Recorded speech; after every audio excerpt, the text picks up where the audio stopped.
Hello dear students, मैं अखिलेश प्रकाश। जैसा कि हमारा डिस्कशन चल रहा था, पहले से हम जानते हैं हमारा टॉपिक चल रहा है फ्लूइड, और आज मैं प्रेजेंट हूँ फ्लूइड का लेक्चर नंबर 4 लेके। लेक्चर नंबर 3 तक हमने लास्ट लेक्चर में ये कवर कर लिया था, लॉ ऑफ फ्लोटेशन तक, राइट। लेक्चर नंबर 4 में हम डिस्कस करेंगे एटमॉस्फेरिक प्रेशर और पास्कल्स लॉ के बारे में, ठीक। तो आई डू बिलीव कि लेक्चर नंबर 3 तक सबको सारा चीज़ क्लियर है। अब देखते हैं एटमॉस्फेरिक प्रेशर और पास्कल्स लॉ में क्या पढ़ना है अपने को। सबसे पहले समझते हैं एटमॉस्फेरिक प्रेशर क्या होता है। तो जब बात एटमॉस्फेरिक प्रेशर की होती है तो ये जनरल सा टर्म समझ में आ जाता है कि एटमॉस्फेरिक प्रेशर का मतलब है कि जो प्रेशर एटमॉस्फेयर क्रिएट कर रहा होगा, राइट, उसी की बात हो रही है। देखते हैं उसको कैसे कर सकते हैं। न्यूमेरिकली क्या होता है ये कि atmospheric pressure at any point निकालते कैसे हैं कि atmospheric pressure at any point is numerically equal to the weight of column of air, weight of column of air of unit cross sectional area exerting from that point to the top of the atmosphere, right। अब मान लो कि 0 degree Celsius पे जो mercury की density होगी वो 13.595 ग्राम पर सेंटीमीटर क्यूब है। एट सी लेवल जी हम लेट करते हैं कि 980.66 सेंटीमीटर पर सेकेंड स्क्वायर होता है, ये हमें पता है पहले से। जी एच हम हाइट लेट कर ले रहे हैं कि 76 सेंटीमीटर हाइट पे। तो उस कंडीशन में हमने पढ़ा है कि pressure is equal to h rho g होता है। ये हमने पहले पढ़ा है कि pressure is equal to h rho g होता है, राइट। तो एटमॉस्फेरिक प्रेशर जब निकालना होगा तो हम क्या करेंगे, एच हमें पता है 76, डेंसिटी पता है मरकरी की, और acceleration due to gravity that is g वो पता है हमें। इसकी वैल्यू पुट करेंगे और जो फाइनली हमें आंसर मिलेगा वो मिलेगा 1.013 into 10⁵ Newton per metre square, Newton per metre square, और उसी को हम बोलते हैं न्यूटन पर मीटर स्क्वायर कोई पास्कल, है ना। तो एटमॉस्फेरिक प्रेशर की जो वैल्यू है वो इससे यहां से हमें मिली हुई है, राइट।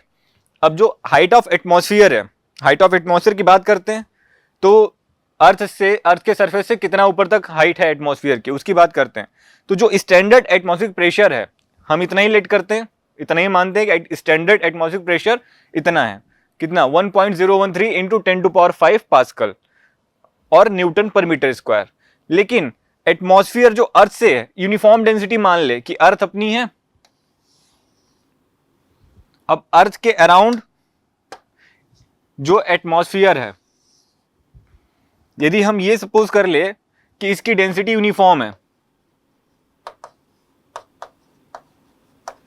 यूनिफॉर्म डेंसिटी है, ठीक, कितना 1.30 किलोग्राम पर मीटर क्यूब, तब जो हाइट होगा, तब जो हाइट है एयर कॉलम का, जो इस पे स्टैंडर्ड एटमॉस्फेरिक प्रेशर जो होगा उसका कैसे निकालेंगे,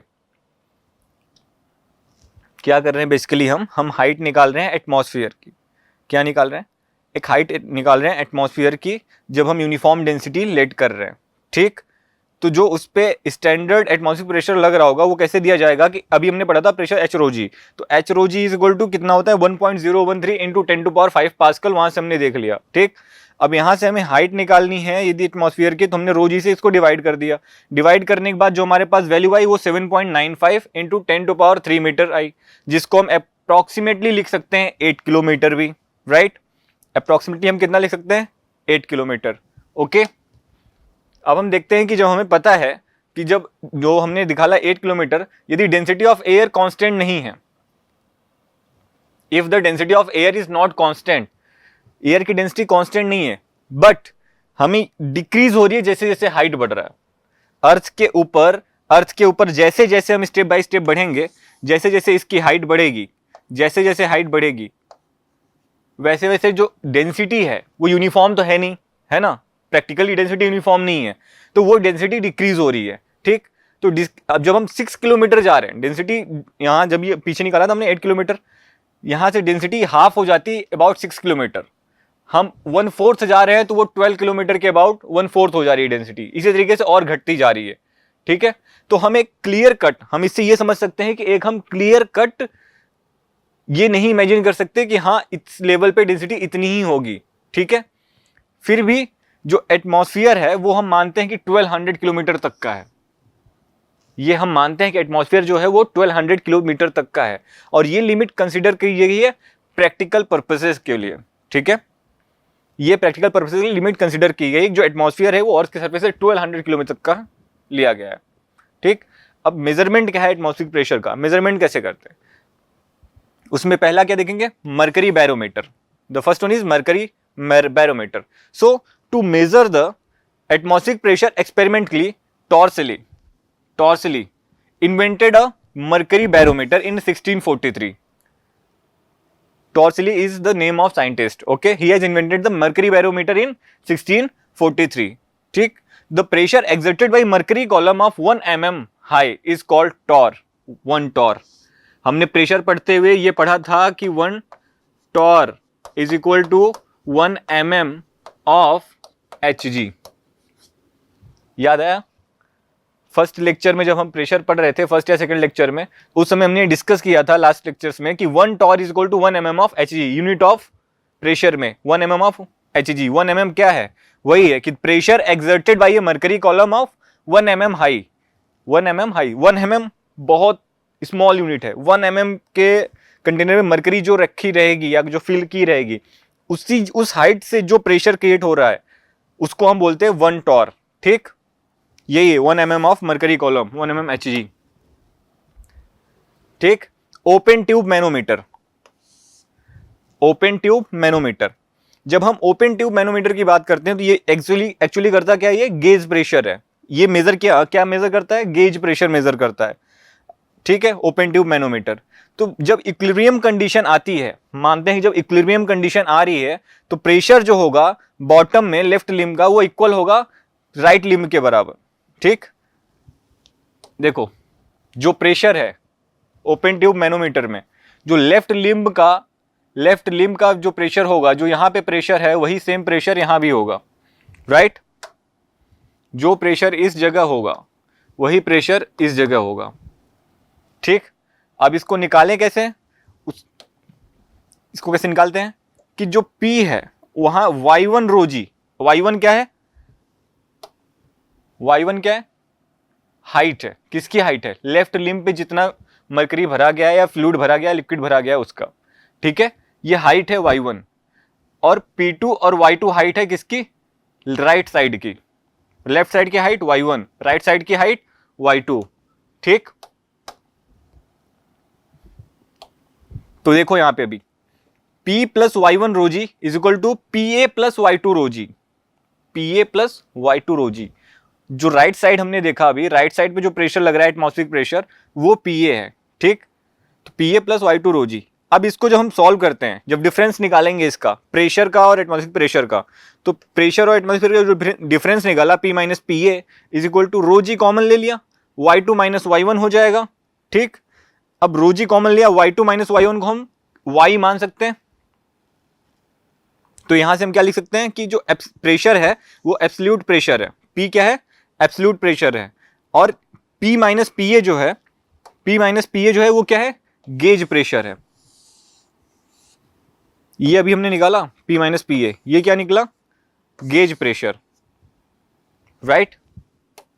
देखो उस चीज को फिर से, प्रेशर था, हाइट y1 पे एक प्रेशर P है और हाइट y2 पे जो एटमॉस्फेरिक प्रेशर लग रहा है वो PA प्लस y2 रो जी है, ये P प्लस y1 रो जी है। तो यहां से y जो निकल गया हमारा, y इज इक्वल टू क्या, y2 माइनस y1 होगा। इतने में से इतना माइनस कर देंगे, y बचेगा ना, वही है y is equal y2 minus y1 को क्या y लिख दिया था वहां पे हमने, ठीक। और जो P माइनस PA हमने निकाला वो क्या था, गेज प्रेशर था, ठीक। क्या था, गेज प्रेशर था। समझ में आई बात, गेज प्रेशर मेजर करने के लिए कैसे कर सकते हैं, ओके। अब वाटर बैरोमीटर की बात करते हैं। तो वाटर बैरोमीटर क्या होता है, लेट अस सपोज कि वाटर यूज हो रहा है बैरोमीटर में मरकरी की जगह। अभी यहां पे क्या हमने मरकरी फिल किया था, ये क्या था, मरकरी था। अब इसकी जगह यदि हम वाटर यूज करेंगे तब क्या होगा वो देखते हैं। तो हमें पता है कि H रो जी मतलब pressure, atmospheric pressure H rho g is equal to 1.013 into 10 to power 5 newton per metre square और पास्कल होता है। तो H जब निकालेंगे तो 1.013 into 10 to power 5 upon rho g करेंगे। अब इसको जब हम सॉल्व करेंगे तो इसकी वैल्यू लगभग आएगी ट्यूब में वो 10.3 मीटर आएगी। कितनी आएगी, 10.3 मीटर, 10.3 मीटर आएगी।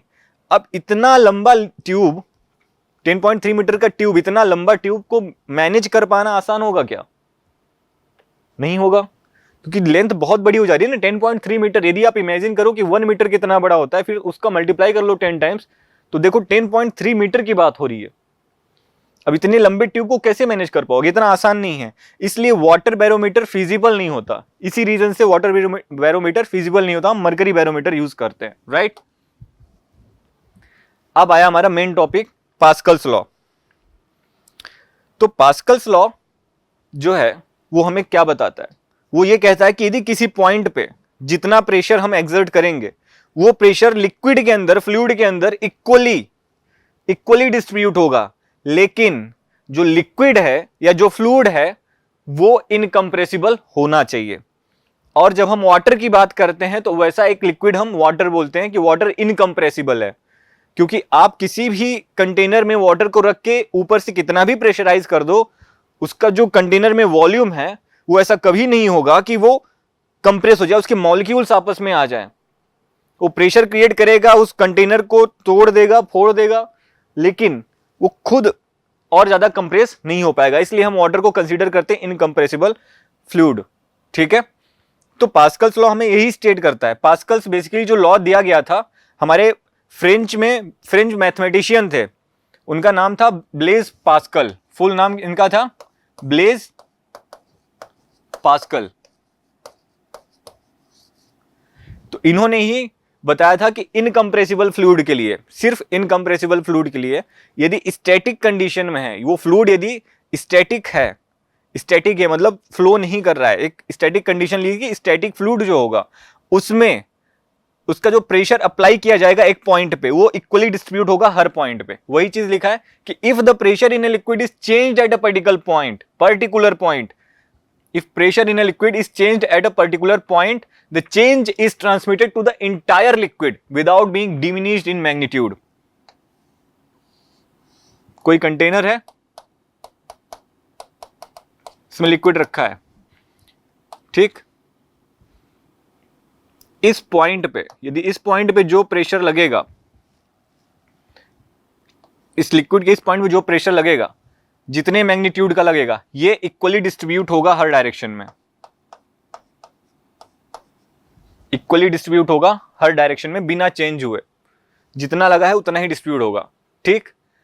अब मान लो कि पीए प्रेशर, अब इस केस को समझने के लिए ऐसे समझो कि कोई केस है कि पीए प्रेशर मतलब कोई पीए इंक्रीज होता है कुछ अमाउंट का, तब जो प्रेशर होगा उसके मेंटेन करने के लिए difference P minus PA is equal to h rho g हो जाएगा, और वही पास्कल्स लॉ है, यही पास्कल्स लॉ है।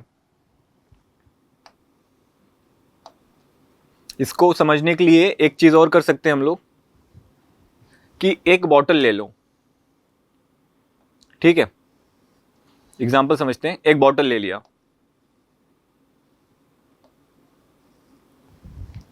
ठीक। ये ऊपर से तो एयर टाइट रहेगा, कैप रहेगा इस पे कैप लगाओ, एयर टाइट रखो।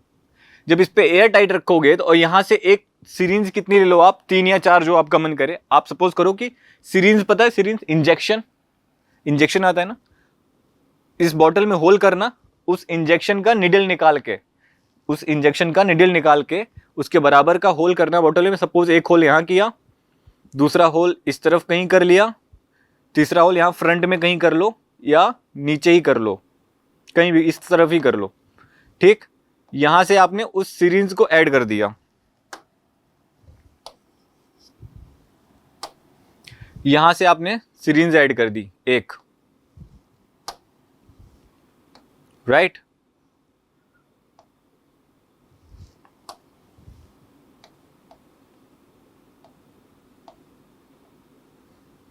दूसरी यहां से अटैच कर दी इस बॉटल में,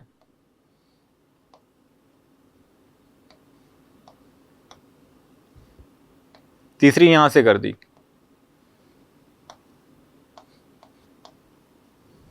ठीक। और एक और लिया आपने जो टॉप से कर दिया अटैच,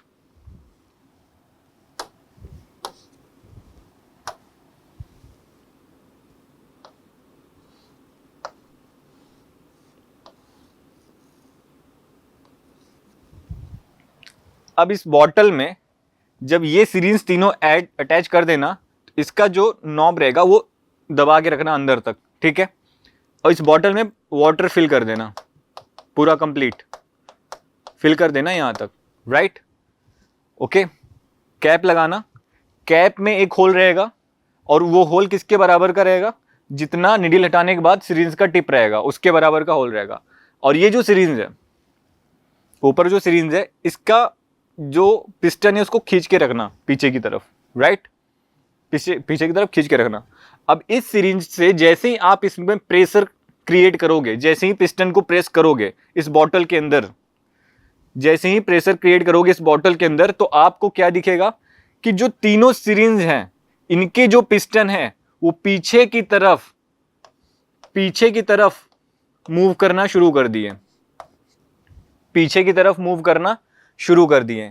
तो इस बात से हमें क्या समझ में आया कि यदि एक पॉइंट पे हम प्रेशर इंक्रीज कर रहे हैं तो वो इक्वली डिस्ट्रीब्यूट होता है वाटर के अंदर, लिक्विड के अंदर, जो इनकंप्रेसिबल लिक्विड भरा है उसमें इक्वली डिस्ट्रीब्यूट होता है, और यही है पास्कल्स लॉ, ठीक। आई डू बिलीव कि ये समझ में आ गया होगा। आओ अब हाइड्रोलिक प्रेशर, इसी पास्कल्स लॉ का यूज करके हमने कई सारी डिवाइसेस बनाई है। हमारे यहाँ प्रैक्टिकल यूज उसका आपने देखा होगा, hydraulic jack. Hydraulic jack car उठाने के काम में आता है। आपने देखा होगा जेसीबी, ये सब हाइड्रोलिक प्रेशर का ही यूज करके इतने हैवी लोड को उठा ले सकते हैं, राइट। ये सब एग्जांपल्स हैं हाइड्रोलिक पास्कल्स लॉ के, पास्कल्स लॉ का ही यूज होता है वहां पे, ओके। इनकंप्रेसिबल फ्लूइड यूज किया जाता है। जो हमारे ब्रेक्स हैं, हाइड्रोलिक ब्रेक्स भी आते हैं कार्स में लग रहे हैं आजकल, वो पास्कल्स लॉ पे ही चलते हैं, ठीक। अब देखो यहां पे हाइड्रोलिक प्रेस, अब मान लो कि जो pressure equal to force upon perpendicular force upon area होता है, ये हमें पता है, ठीक। Pressure equal perpendicular force upon area है। अब इमेजिन करो ये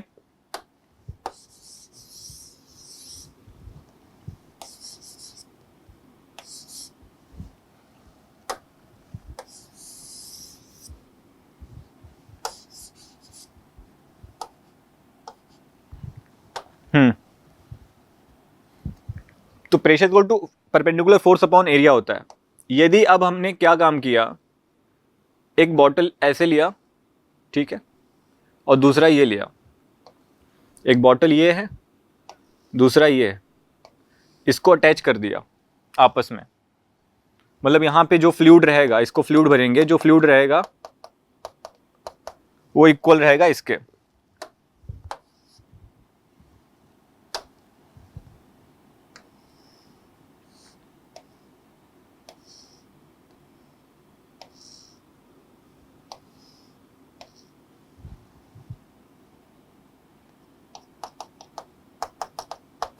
इसमें फ्लूइड भरा हुआ है,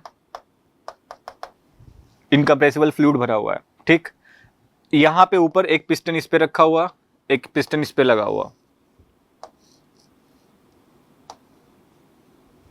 अब एक चीज हम देख सकते हैं कि इस पे इसका जो एरिया है वो लेट करो कि स्मॉल है, क्या है, स्मॉल है। इसका जो एरिया है वो कैपिटल है, क्यों, क्योंकि ये बड़ा है, इसका एरिया थोड़ा ज्यादा होगा, इस वाले बॉक्स का एरिया ज्यादा है जिसको कैपिटल है, इसका एरिया छोटा है तो स्मॉल है, ठीक। अब जब इस पे प्रेशर हम एक्सर्ट करेंगे तो pressure is equal to force upon area होता है, तो हम इस पे जो फोर्स लगेगा वो भी हम क्या मानेंगे, स्मॉल एफ अपॉन ए, राइट, स्मॉल एफ अपॉन ए। इस पे जो प्रेशर एक्सर्ट करेंगे उसका जो फोर्स होगा वो मान लो capital F upon capital A हो गया। तो वही चीज है W upon A, capital F को हम यहाँ डब्ल्यू से रिप्रेजेंट कर दिए, डब्ल्यू अपॉन ए, ठीक। अब हमें स्मॉल फोर्स हम ये निकाल सकते हैं ना, ये रिलेशन आ गया ना हमारे पास, F upon small a is equal to W capital F. Weight, ये जो पिस्टन है, क्योंकि हमने क्या पास्कल लॉ में पढ़ा कि जो भी प्रेशर यहाँ क्रिएट होगा, जो यहाँ प्रेशर जो भी एक्सर्ट होगा लिक्विड के ऊपर, इक्वली डिस्ट्रीब्यूट होगा हर जगह। तो यहाँ भी वही सेम चीज आएगी, सेम कंडीशन। तो इसके लिए ये पिस्टन क्या हो गया, वेट हो गया, जितना प्रेशर यहाँ लगा उतना प्रेशर यहाँ लगना चाहिए था, राइट। तो वही चीज का एग्जांपल लेते हुए यदि ये देख लें कि हम ये करेंगे तो ये इक्वल हो जाएगा, जो प्रेशर यहाँ रहेगा वो इसके इक्वल हो जाएगा, राइट। अब देखो कि कैपिटल ए मतलब एरिया बहुत बड़ा हो जाए, किससे, इससे, छोटे वाले कंटेनर से, एक स्मॉल एरिया से, इसके कंपैरिजन में ये एरिया बहुत बड़ा हो जाए, तब जो फोर्स यहाँ पे लग रहा है वो बहुत छोटा हो जाएगा इसके वेट से, बहुत छोटा हो जाएगा। जो फोर्स यहाँ स्मॉल एरिया पे जो फोर्स जनरेट हुआ है, जो फोर्स लग रहा है, वो बहुत छोटा हो जाएगा जो वेट यहाँ उठाना है, राइट। तो ये क्या समझ में आया कि यदि हमको हैवी से हैवी ऑब्जेक्ट उठाना है, हैवी से हैवी लोड उठाना है, तो हम इस लॉ का यूज कर सकते हैं। यही सेम चीज हाइड्रोलिक जैक में भी होता है। हाइड्रोलिक जैक में क्या होता है, यही तो रहता है, छोटे से एरिया में आप प्रेशर एक्सर्ट करते हो, जैसे ही प्रेशर एक्सर्ट करते हो तो उससे हैवी से हैवी लोड, बड़ी से बड़ी गाड़ियां उठ जाती हैं, ट्रक, कार्स, ट्रेन्स, ये सब उठ जाती हैं हाइड्रोलिक जैक से, ठीक है। सेम चीज, यहां एरिया कम था, यहां एरिया ज्यादा है, वेट है, पिस्टन का वेट W, यहां से फोर्स अप्लाई किया, मतलब प्रेशर एक्सर्ट किया, तो P is equal to F/A, और यहां पे जो प्रेशर होगा वो भी इक्वल होगा, ये इज इक्वल W/A, राइट। अब बात करते हैं हाइड्रोलिक ब्रेक्स की। तो हाइड्रोलिक ब्रेक्स जो कार्स में यूज होते हैं वो भी पास्कल्स लॉ पे बेस रहते हैं, ठीक। अब देखो हाइड्रोलिक ब्रेक्स में क्या होता है, ये फुट पेडल है, इसके अंदर फ्लूइड भरा हुआ है, इनकम्प्रेसिबल फ्लूइड फ्लो कर रहा है, ठीक। इसमें समझो क्या हो रहा है, जैसे ही हम पेडल कर दबाते हैं, किसका, ब्रेक का, जैसे ही ब्रेक का पेडल दबाएं, इसमें जो फ्लूइड है वो कंप्रेस हुआ, पिस्टन फ्लूइड को कंप्रेस करता है, फ्लूइड कंप्रेस होने के बाद यहां भी फ्लूइड है, यहां भी फ्लूइड है, ये सिलेंडर एक और रखा हुआ है जिसमें फ्लूइड भरा हुआ है, ये सिलेंडर और है जिसमें फ्लूइड भरा हुआ है। तो इस जैसे ही फ्लूइड वहां से प्रेस हुआ, यहां आके इस सिलेंडर पे प्रेशर एक्सर्ट करेगा, प्रेशर एक्सर्ट करेगा, प्रेशर एक्सर्ट किया तो सिलेंडर मूव किया, दोनों डायरेक्शन में मूव किया आगे, और मूव जैसे ही आगे करता है तो ये ब्रेक शू है, ब्रेक शू लगा रहता है व्हील्स के फ्रेम में, रिम ऑफ व्हील जो होती है ना उसके फ्रेम में ब्रेक शू लगा रहता है, व्हील की रिम होती है, ठीक। ये व्हील की रिम ऐसे किनारे लगी होती है और ये ब्रेक शू है। तो ब्रेक शू क्या करता है, जाके व्हील के रिम को जकड़ लेता है जोर से। जैसे यहां से आप पेडल करते हो ना, जैसे यहां से पेडल प्रेस किया, जो लिक्विड है अंदर, उसमें प्रेशर क्रिएट हुआ, प्रेशर लिक्विड फ्लो करके अंदर गया सिलेंडर में जाके वो जो सिलेंडर के पिस्टन्स हैं, पिस्टन्स को मूव करता है फॉरवर्ड, मतलब पिस्टन जैसे ही मूव हुए तो जो ब्रेक शू मूव हुआ, वो पिस्टन से अटैच रहता है, ब्रेक शू मूव होते ही जाके रिम जो होती है व्हील की उसको जकड़ देता है, और उसको जकड़ते ही गाड़ियां रिटार्डेशन प्रोड्यूस होता है, रिटार्डेशन में गाड़ी रुक जाती है, राइट। वही चीज है। और फिर जैसे ही आप ब्रेक छोड़ते हो, ब्रेक यहां से रिलीज किया, जो फ्लूइड यहां पे है वो बैक फ्लो हो जाता है, यहां के सिलेंडर्स में वो बैक फ्लो हो जाता है, और इसमें स्प्रिंग लगी होती है, ब्रेक शू में स्प्रिंग लगी होती है, तुरंत उसको अपनी तरफ खींचती है। जैसे ही आप ब्रेक रिलीज करते हो, यहां से प्रेशर रिलीज हुआ तो स्प्रिंग का प्रेशर ज्यादा हो गया, स्प्रिंग अपनी तरफ खींचेगी, तुरंत अपनी तरफ खींची ब्रेक शू को, रिम जो है व्हील की जो रिम है वो फ्री हो गई, और फ्री होते ही फिर वापस से स्प्रिंग इसको खींचती है, और फ्री होते ही गाड़ी फिर से चलना शुरू कर देती है, राइट। बात समझ में आ गई, ओके। हाँ, वही चीज लिखी हुई जो भी अपने वर्किंग की बात करी, वर्किंग ऐसे ही है सेम। अब पास्कल्स लॉ पढ़ लिया, समझ लिया, अब इस पे थोड़े न्यूमेरिकल 2-4, ठीक है, ठीक। The area of cross section, first numerical क्या है कि the area of cross section of 2 arms of a hydraulic press are 1 centimetre square and 10 centimetre square respectively. जो यहां पे एरिया है वो है 1 सेंटीमीटर स्क्वायर, और जो पॉइंट P2 पे मान लो या B पे मान लो एरिया है वो है 10 centimetre square, right. A force of 5 Newton is applied on the water in the thinner arm. ये मान लो P1 हुआ, ये मान लो P2 हुआ। तो जो P1 है वो 5 न्यूटन का है, जो यहां पे फोर्स अप्लाई हुआ वो 5 न्यूटन का अप्लाई हुआ, ठीक। और what force should be applied on the water in the thicker arm so that the water may remain in equilibrium?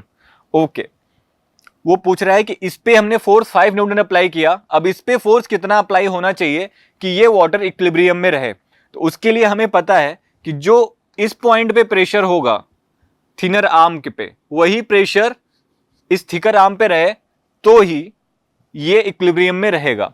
मतलब हम जानते हैं कि P1 is equal to P2 हो जाए, और P1 हमें पता है परपेंडिकुलर फोर्स अपॉन एरिया भी होता है, और इसको हम लिख सकते हैं capital F upon capital A, right. हमें इसकी वैल्यू दे रखी है क्या, 5 न्यूटन, ठीक। स्मॉल एरिया ए की वैल्यू दे रखी है 1 centimetre square, right. Capital F हमें पता करना है कितना होना चाहिए, ओके। और कैपिटल ए हमें दे रखा है 10 सेंटीमीटर स्क्वायर, राइट। यहां से जब हम फोर्स निकालेंगे तो क्या आ जाएगा, ये यहां से जब फोर्स निकालेंगे तो 50 न्यूटन आ जाएगा ना। और 50 न्यूटन दिया है, ठीक, ओके। नेक्स्ट क्वेश्चन क्या पूछ रहा है, मैनोमीटर शोन किया गया है। The manometer shown below is used to measure the difference in water level between the two tanks, calculate this difference for the condition indicated, okay. ये मैनोमीटर दिया है, ये 2 टैंक है जिसमें वाटर है, हमें इसका डिफरेंस कैलकुलेट करना है, मतलब जो हाइट का डिफरेंस है वो कैलकुलेट करना है, ठीक। अब इसके लिए ये देखो आप लोग कि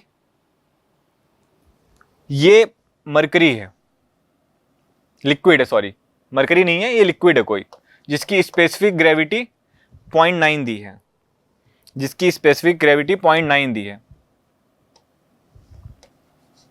ओके। इधर वाटर है, तो जो प्रेशर यहां होगा, ये 40 सेंटीमीटर का डिफरेंस है इसमें, तो एक प्रेशर यहां भी होगा, इस प्रेशर का सम, इन तीनों प्रेशर का सम इस प्रेशर के बराबर होगा। जो टैंक 2 है, मान लो ये टैंक 2 है, ये टैंक 1 है, तो टैंक 1 में जो प्रेशर है, जो बैरोमीटर में प्रेशर है दोनों पॉइंट पे, वो इसके इक्वल होगा जो यहां पे प्रेशर लग रहा होगा इस पिस्टन पे, राइट। तो इसी कॉन्सेप्ट को, पास्कल्स लॉ को अप्लाई करते हुए हम इसका सॉल्यूशन निकालेंगे, डिफरेंस निकालेंगे बैरोमीटर का। देखो कैसे, हमें स्पेसिफिक ग्रेविटी दी हुई है, okay.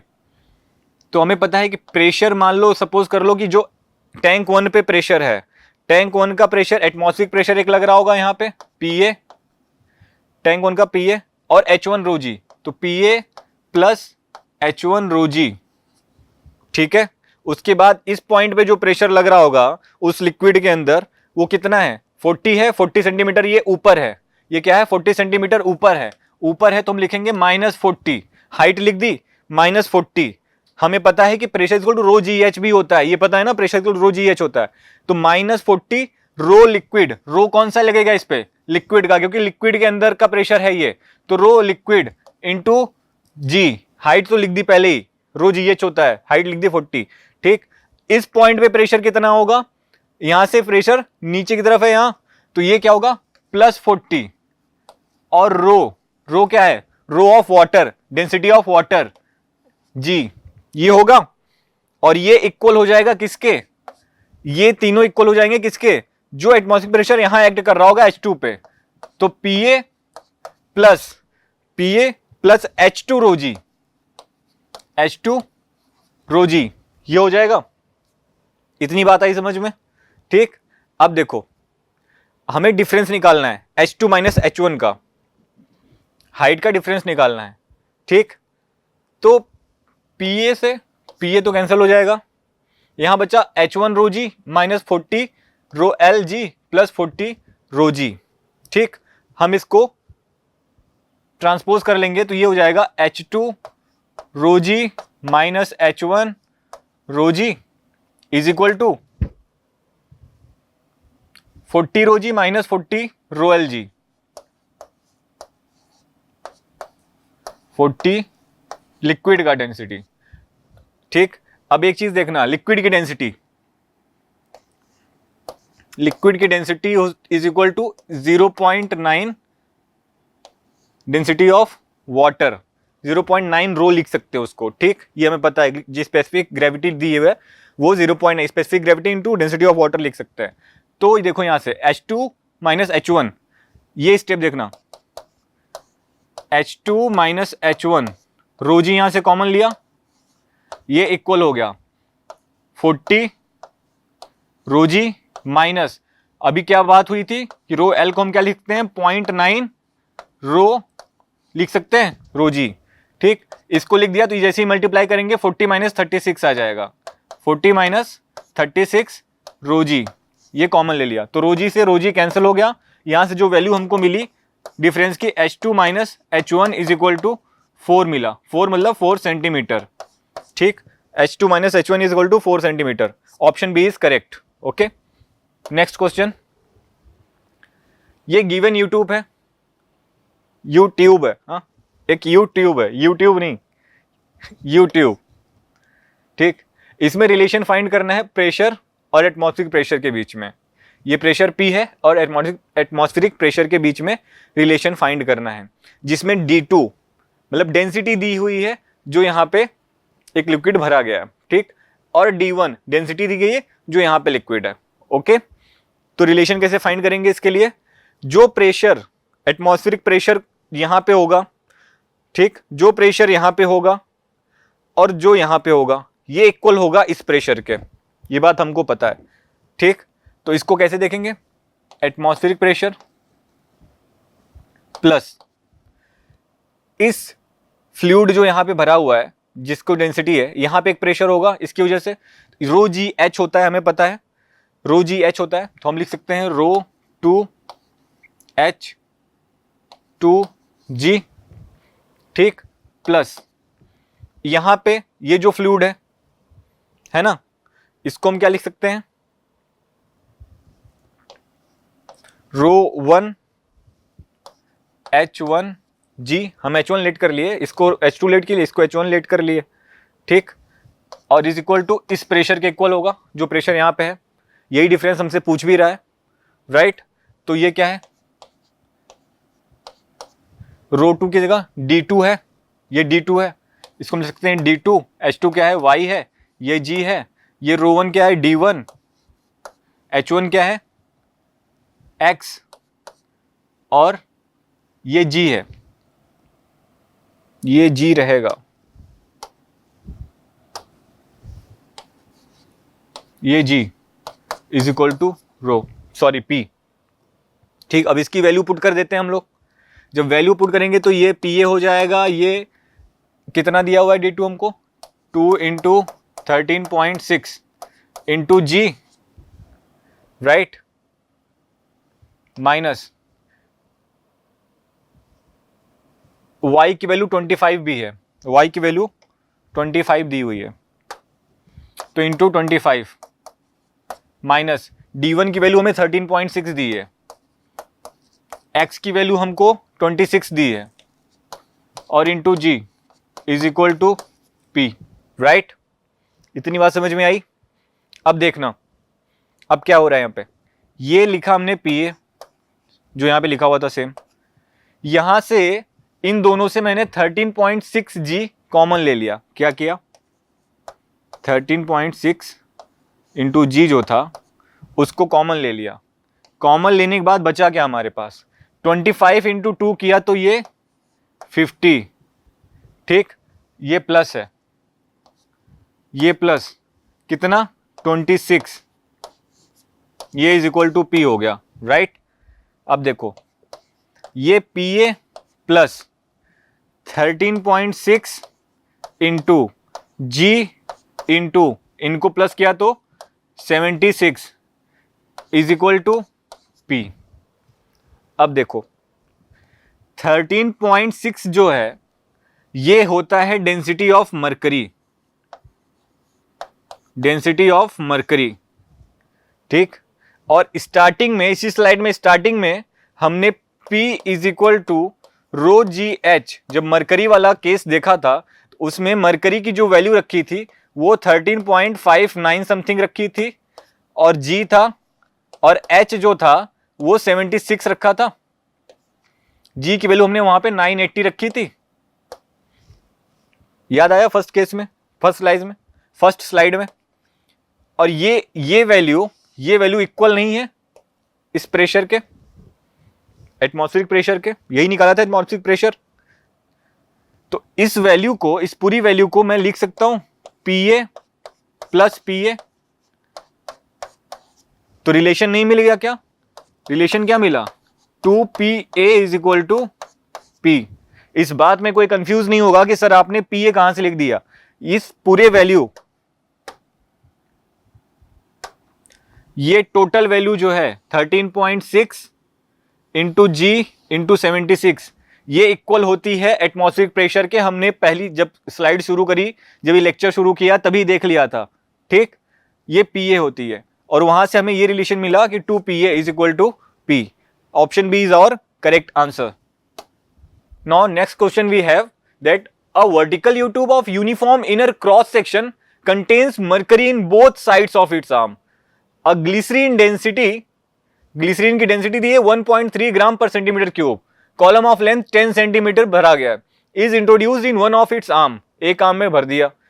Oil of density 0.8 gram पर centimetre cube is poured into the other arm, other arm में क्या भरा? ऑयल भी भर दिया। Until the upper surface of the oil and glycerin are in the same horizontal level, find the length of the oil column, density of mercury is given 13.6 ग्राम पर centimetre cube, right. ठीक है, एक YouTube लिया, उसमें एक mercury पहले से था, मरकरी इसमें पहले से था, लेकिन एक तरफ उसने ग्लिसरीन भर दी, दूसरी तरफ एक ऑयल भर दिया, ठीक। अब हमसे पूछ रहा है कि जो ऑयल है इसकी हमें हाइट तो पता है ग्लिसरीन की 10 सेंटीमीटर, लेकिन जो ये ऑयल भरा हुआ है इसका हम कैसे निकालेंगे हाइट?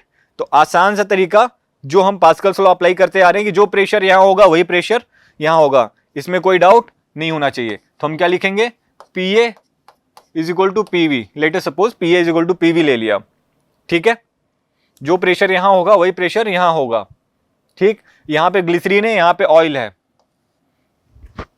ओके। अब जो यहां प्रेशर है तो हम क्या लिखेंगे? एटमॉस्फेरिक प्रेशर P0 प्लस जो प्रेशर है ρGH, ये ρGH लिखा। दूसरी तरफ जो प्रेशर है वो P0 atmospheric pressure plus oil की वजह से जो प्रेशर है density of oil G height of oil, right. मतलब स्मॉल h ही लेट कर लो उसको,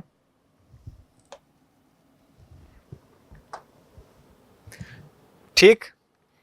ये चीज पता लग गई, ओके। ये ग्लिसरीन का हाइट है, ये ध्यान देना, प्लस ऑयल के बाद मरकरी भी तो है इसमें, मरकरी है तो क्या लिखेंगे? डेंसिटी ऑफ मरकरी G और हाइट कैपिटल H लिख लो उसको, mercury of height,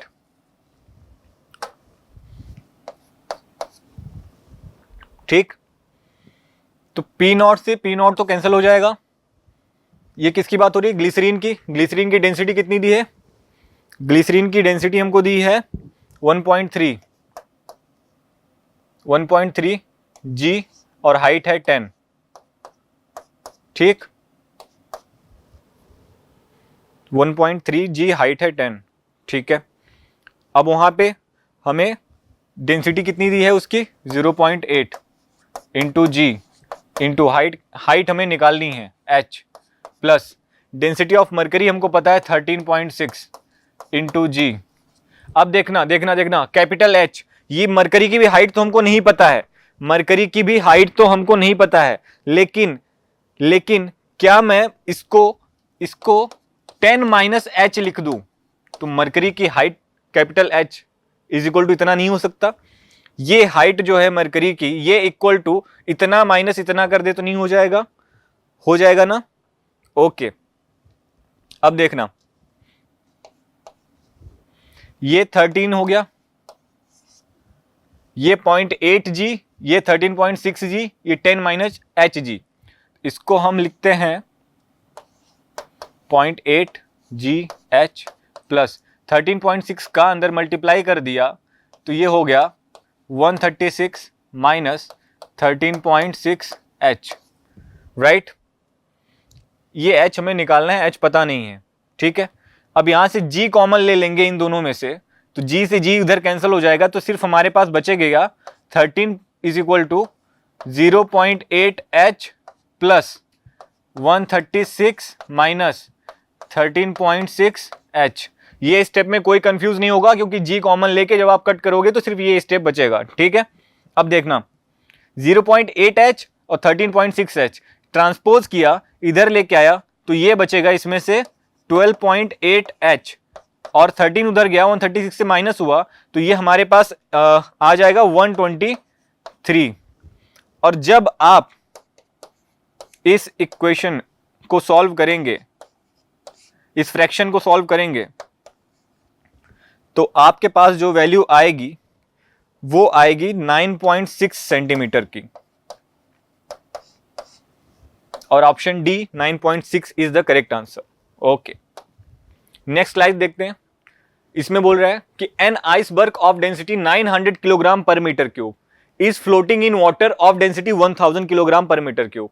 the percentage of volume of ice cube outside the water is, percentage of volume पूछ रहा है, ठीक है, परसेंटेज ऑफ वॉल्यूम पूछ रहा है। कोई कंटेनर है, उसमें वाटर फिल है, उसमें आइस क्यूब डाल दिया आपने, तो पूछ रहा है कि कितना परसेंट आइस क्यूब का पानी के ऊपर है, यही पूछ रहा है, आउटसाइड द वाटर, ठीक।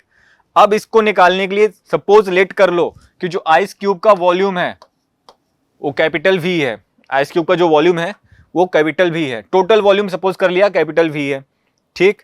सबमर्ज्ड वॉल्यूम जो है वो V सबमर्ज्ड लिख दो, यहां पे जो सबमर्ज्ड वॉल्यूम, जो पानी के अंदर का वॉल्यूम है, इसको मैंने लेट कर लिया कि इसका वॉल्यूम V सबमर्ज्ड है, ठीक। ध्यान से देखना, इसको लेट किया V सबमर्ज्ड, जो पानी में डूबा हुआ वॉल्यूम है वो V समझ लिया, टोटल वॉल्यूम इसका V है, टोटल वॉल्यूम क्या है, V है, ठीक।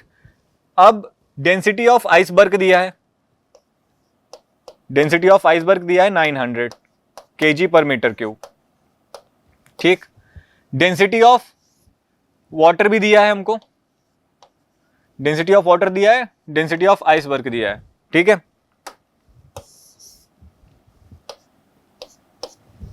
अब देखो इस केस में हम इसको कैसे सॉल्व करेंगे।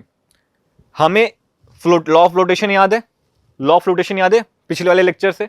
लॉ ऑफ फ्लोटेशन का कॉन्सेप्ट लगाएंगे कि क्या इसको फ्लोट करने के लिए जो वेट बॉडी का है, जो वेट बॉडी का है वो इक्वल होना चाहिए जितना वाटर ये डिस्प्लेस किया।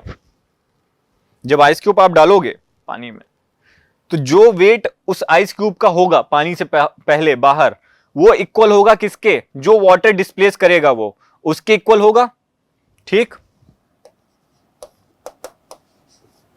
वेट ऑफ आइस क्यूब या आइसबर्ग जो भी है is equal to weight of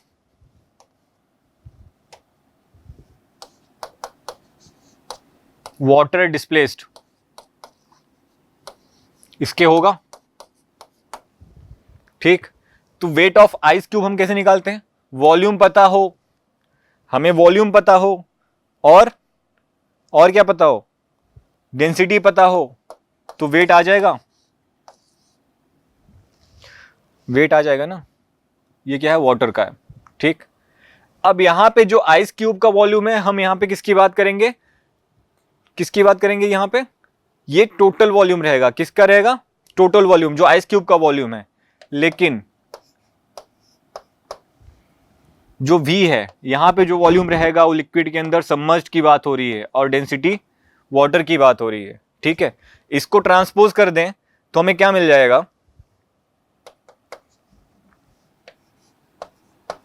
submerged upon total volume is equal to density of iceberg upon density of water, ये मिल जाएगा, ठीक है। अब क्या करते हैं, किसको सब्सट्रैक्ट कर देते हैं 1 से, दोनों साइड को 1 से सब्सट्रैक्ट कर देते हैं, दोनों साइड को 1 से सब्सट्रैक्ट कर देंगे तो कोई दिक्कत नहीं होनी चाहिए, कर सकते हैं। रो है density of ice upon density of water. अब इस इक्वेशन को जब हम सॉल्व करेंगे तो क्या मिल गया हमको, क्या मिल गया, V minus V submerged upon capital V is equal to density of water minus density of iceberg upon density of water. ये मिल गया। हमें क्या निकालना था, परसेंटेज वॉल्यूम निकालना था। क्या निकालना था, परसेंटेज वॉल्यूम। दोनों साइड 100 से माइनस कर देंगे तो क्या परसेंटेज वॉल्यूम नहीं मिल जाएगा, मिल जाएगा sir. V minus V submerged